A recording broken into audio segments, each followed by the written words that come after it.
اهلا بيكم.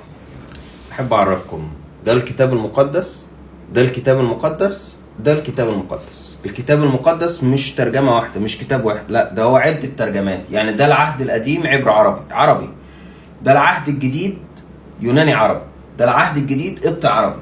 ده الكتاب المقدس الاربع بشائر مختلفين كلهم عن بعض، متخيل؟ تمام. ده سفر ايوب، ده الكتاب المقدس كامل اللي مختلف عن ده ومختلف عن ده ومختلف عن ده ومختلف عن ده، وده وده وده ودول ودي وده وده وده، كل دول كده مختلفين عن بعض. ويجي يقول لك الكتاب المقدس، مين اللي قال لك ان هو محرف؟ يا فندم انتوا مش متفقين على كتاب واحد اصلا. يعني ما يصحش تبقوا مش متفقين على كتاب واحد وجاي بتقول لي ده الكتاب المقدس. انه كتاب فيهم بس؟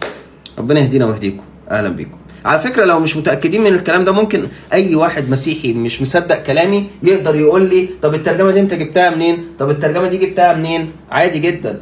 يعني الترجمه دي مثلا مختلفه عن دي، مختلفه عن دي، مختلفة عن الكتب الباقية. يعني انتوا متخيلين دي الأسفار القانونية الثانية اللي حذفها البروتستانت.